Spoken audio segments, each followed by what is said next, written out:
Hello, and welcome to Making Sense of It. You ever wonder why you do what you do? Well, through the concept of reality therapy and choice theory, it can help you to see why you do, because all behavior is purposeful.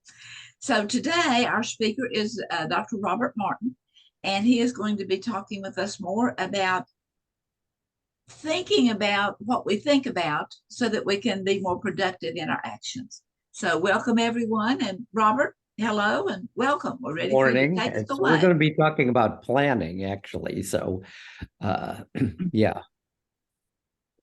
And we're ready to share the What I'm going to do screen. is I'm going to share a screen here. And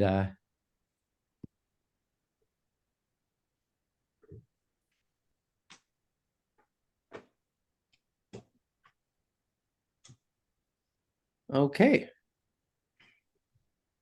So this is a series on balancing teaching and life, but you don't have to be a teacher to profit from this, because I think this really applies to all work and even being retired, because when you retire, you have to structure your time also. So we're going to talk about gaining mastery through planning. And the big idea here is that planning is rehearsing. Rehearsing gives us control. Rehearsing enables us to pay attention in the moment. It gives us freedom to change, and it leads to mastery. So before we get started, let me just say I'm not going to present some master way of planning. There is no one right way. There's no perfect system. Every situation is different and every person is different. We all have our personalities, and that has to be taken into account.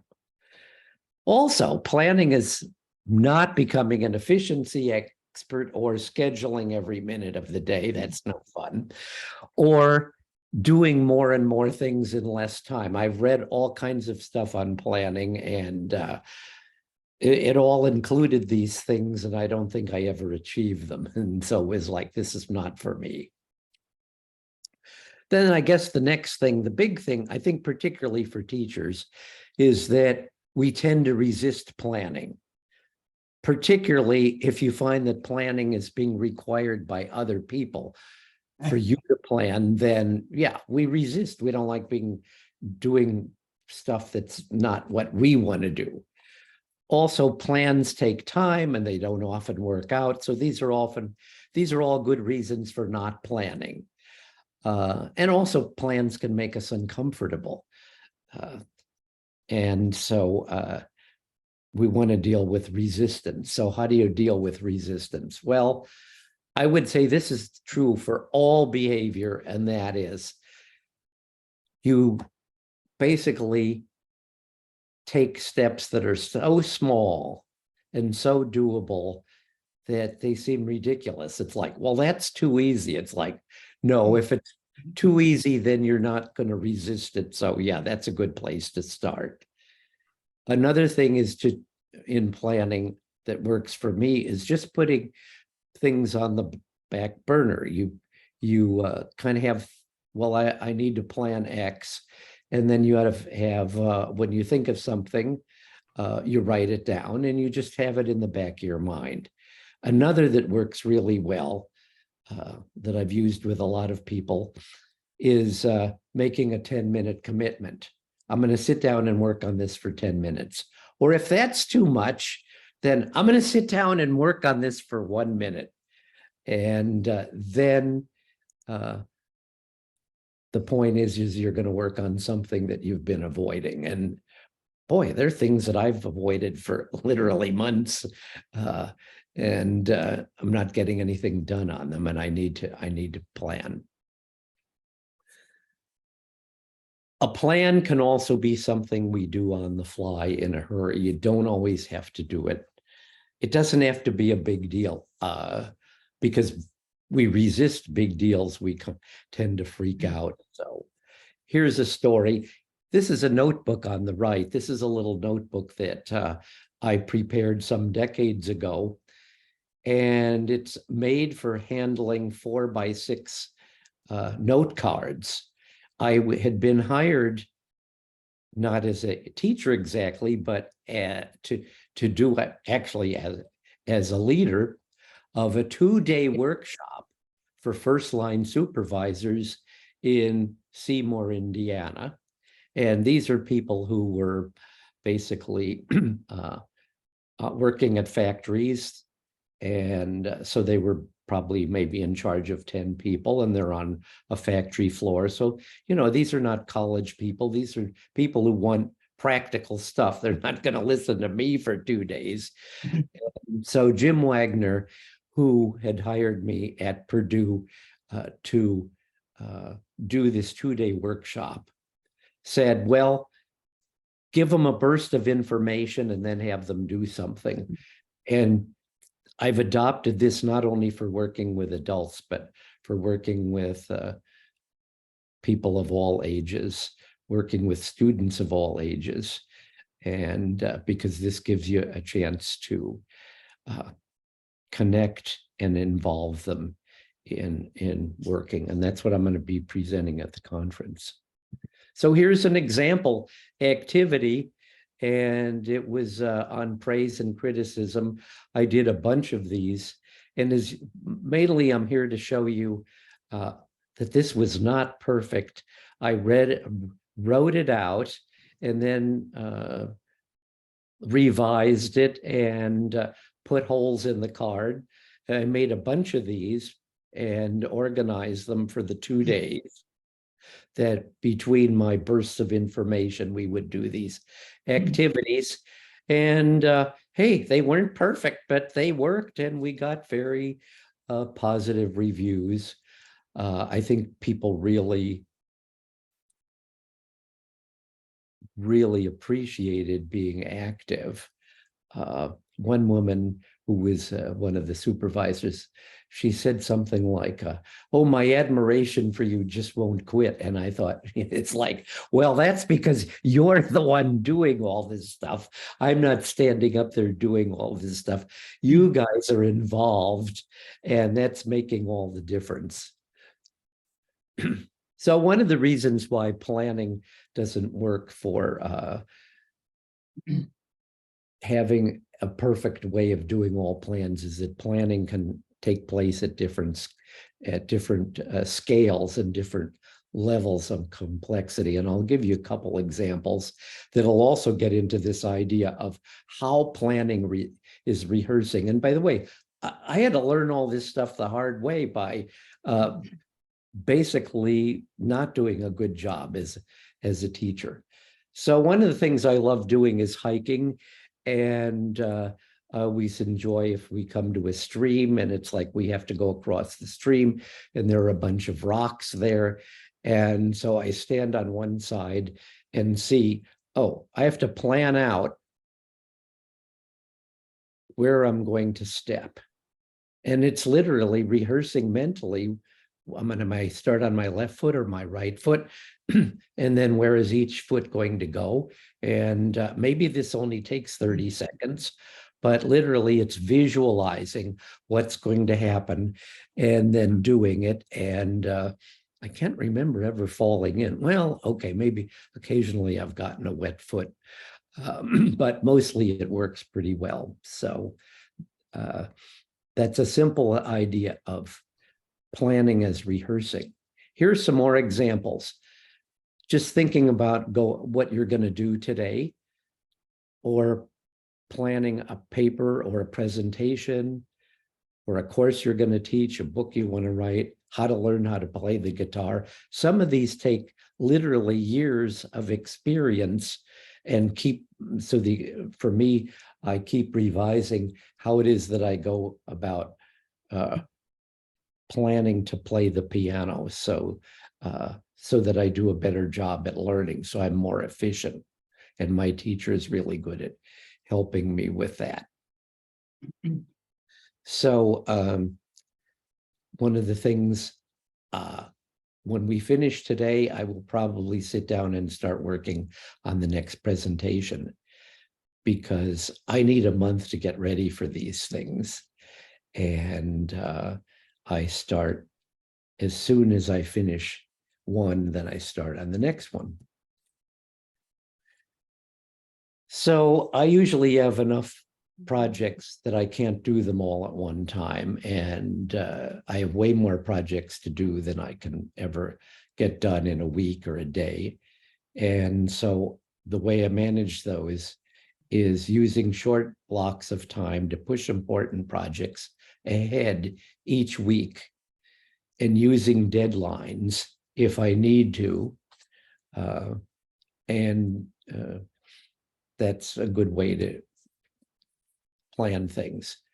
One thing I would emphasize, the big thing that turns people off about planning is I don't like to schedule. I don't want to schedule everything. It's like planning is not scheduling. It might include scheduling or it might not include scheduling, but it's not scheduling. So, and you can even think about what you can plan without scheduling. Also, different people, according to their personality, may be more comfortable with very loose scheduling. Other people want to know much more specific. That's going to depend on your personality. Let me give you an example. We don't need to plan every step. So a couple decades ago, we did a thing in Ireland called Go As You Please. So we paid for this here in this country. And when we got to the Dublin airport, they gave us a car, a map, and a book of places to stay. And we got in the car, picked a direction, and drove out of the airport and started driving south from Dublin, because Dublin is pretty far north. And then when it got to be about 3 o'clock, we looked at the map and found some places in this little book that we had. And every place that was in the book, we'd already paid for. So basically, they got their money once we stayed there. So there weren't any cell phones at the time, so we would stop. There were lots of pay phones. We would stop at a pay phone, call a place, and usually they had, these were like bed and breakfast type places that they would have maybe 2 or 3 rooms. And then we would drive there and so on. We didn't know where we were going. We were out to have fun and explore. And then sometimes we would say, oh, well, let's go here. And it might take us a day to get there. So we planned out what we needed, but then the rest of it was very spontaneous. So I think this is an important idea because we can be spontaneous when once we've done the proper kind of planning, if it's something that allows spontaneity. So my experience is I can be more spontaneous when I have planned. And the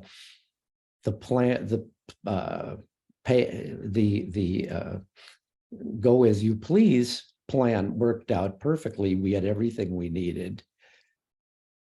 Also, when we're prepared, we didn't have to worry about, well, where are we going to end up? It didn't matter because there was going to be a place nearby all over Ireland. And we didn't have to think about, we didn't have to worry about what we were going to do because we were prepared for what we were going to do. So that's pretty much it on planning. The rest of this is really about designing planning, because planning is where you work on a specific problem, but designing planning is where you create a structure for planning. And for me, reality therapy is actually, you can think of it as a design for planning. And I've done this with hundreds of classes.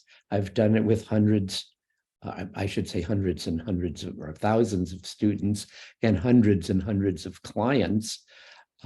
I did this with all of my clients, regardless of whether they were adults or whether they were kindergartners. where we try to figure out something appropriate of what they could do to make things work for them. Because as Glasser pointed out, it's like, well, they don't give you the good kids. They give you the kids who aren't doing well and say, fix this kid. So the point is learning reality therapy and choice theory, by the way, is really reality therapy plus a set of ideas, a set of kind of constructs, which gives you a theory inside which you place reality therapy. So this is a whole design for planning. Coaching a specific kind of sport or whatever it happens to be is also generally has its own design for planning. And I actually think of reality therapy as a kind of coaching. So when we design planning, we need to ask questions. And again, this really applies to reality therapy as well. So what am I not focusing on that's important? Who am I not focusing on that I need to be focusing on? And then what am I focusing on that's not important to me?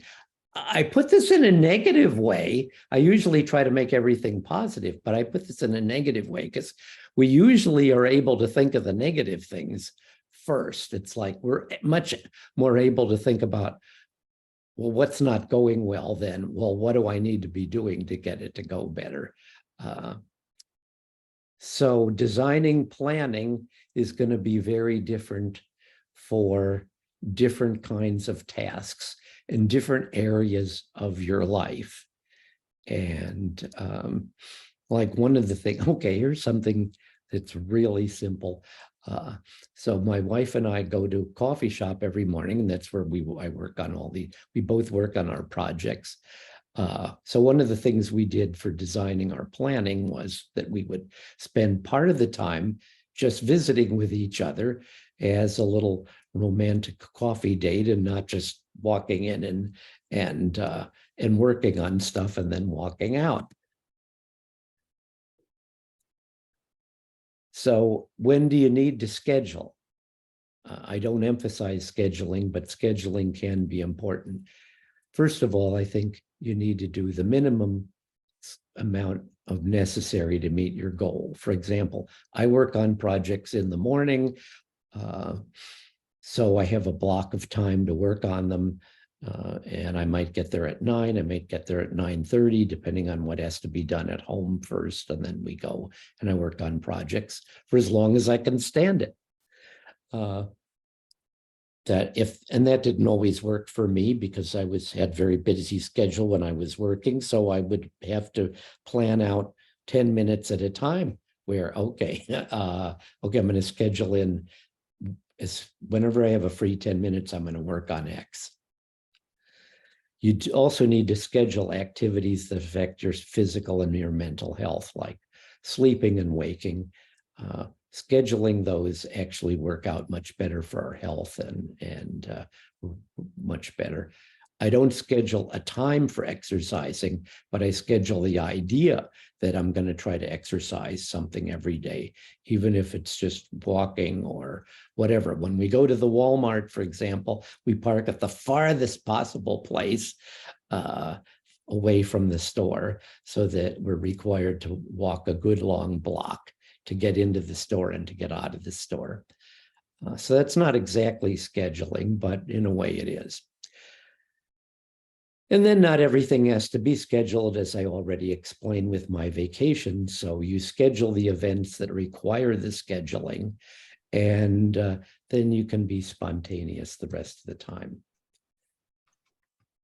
This is true of all behavior. Self-monitoring changes behavior. And that's a key idea of reality therapy, is that you want to have people make plans where they can tell, did I succeed? It needs to be not only doable, but measurable. Did I succeed?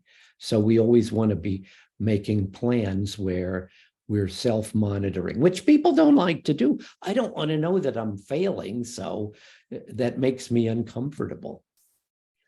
So planning backward is another way of design for planning. And I talked a lot about this last year in preparing for teaching, by planning backward from the big ideas and the key skills. And that's also what I do in preparing presentations. And so I'll give you an example that planning a vacation, you don't want to plan where to go first. You want to plan how many people are going to be going. Is it just me? If it's other people, then what are the characteristics and that they have that what are their mental pictures? And what are the activities they want to do? So that when you pick a place, it's going to meet everybody's needs. Then you can start into the detailed planning. So this is the planning before the planning. So summarizing here, it's easier to change a plan when you have a plan. When you make a commitment, that's a way to also stay flexible. To move toward mastery, you need to become explicit about what you need to know, what you need to do, what you need to pay attention to. So if you want to become a master tennis player or a master presenter, then planning is all about doing it in a way that you're going to become a master. Most people avoid what makes them comfortable. So what you need to do is run toward what makes you uncomfortable. Mastery takes time. I'm still working on it. So, and I'd say avoid pressuring yourself. Create deadlines when it's necessary, and that'll help, but don't do it all the time. Don't try to work on every project every day. And above all, say no when you need to. It's okay to say no to people. For me, planning is the thing that gives us more freedom to enjoy the journey of life. And a final word, sometimes we just need to start on something we want to do and then plan afterward. That's perfectly okay. There's even a name for this. It's called fire, ready, aim. That's fine. That's how I learned how to sail. I learned how to sail in one of these little boats. So we missed something here. Okay, so thank you very much. And I will see if I can stop screen sharing here. Well, way to go, Robert. This presentation was real full-bodied, and it was concise. You gave us a lot of options to think about. I especially like to change a plan when you have a plan. That if you already have a plan, then you're in a better position to look at what other plans may fit with it. So I'm somebody who likes to avoid planning. So this is about me as much as, I'm not presenting it as if I'm an expert, it's because I've done everything wrong. And I realize, no, I got to do these things or I don't get better. Well, it was definitely some unique ideas in planning.